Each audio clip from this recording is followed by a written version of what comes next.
महात्मा ज्योतिबा फुलेंच्या जीवनावर हिंदी चित्रपट या चित्रपटातील काही भाग वगळण्याची फुलेंच्या वंशज यांनी मागणी केली आहे। ब्राह्मण महासंघाचे आनंद दवे यांचाही चित्रपटातील काही दृश्यांवरती आक्षेप घेण्यात आलाय।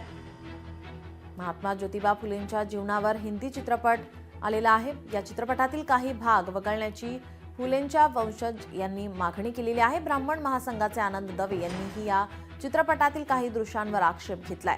चित्रपट एकतर्फी नको, सर्वसमावेशक हवा असंही आनंद दवे म्हणालेत। ब्राह्मण समाजाने केलेली मदतही चित्रपटात दाखवा असंही दवे यांनी म्हटलं आहे। चित्रपटात दाखवण्यात आले की महात्मा ज्योतिबा फुलेंना मारहाण झाली, हे अत्यंत चुकीचं दृश्य आहे।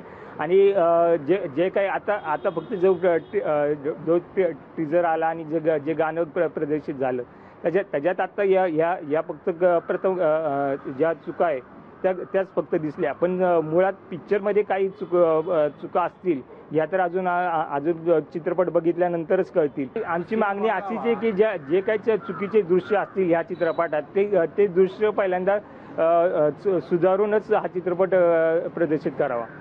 हा चित्रपटाचा टीजर जेव्हा काल लॉन्च झाला, काल परवा 2 दिवसाआधी आम्ही तो बघितला, तर असं वाटतं की तो चित्रपट एकांगी चाललाय किंवा त्यांना मुद्दाम तसं दाखवून महाराष्ट्रातला जातीय द्वेष वाढवायचे। त्या चित्रपटामध्ये एक शॉट आहे की लहान मुलगा बटू ज्याला आपण म्हणतो मुंज केलेला ब्राह्मणाच्या वेशातला, तो दगड मारतोय आणि काही माती शेणसारखं तसं काहीतरी सावित्रीबाई फुलेंवर फेकतोय।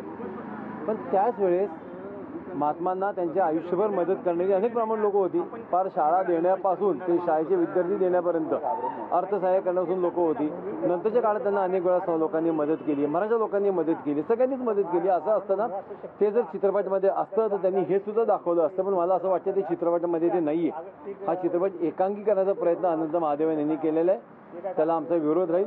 बाकी शुक्रवारी चित्रपट आम्ही स्वतः जाऊन बघू, त्यानंतर आमची पुढची भूमिका ठरवू। लोकशाही मराठी ऐका, पहा, जागरूक रहा।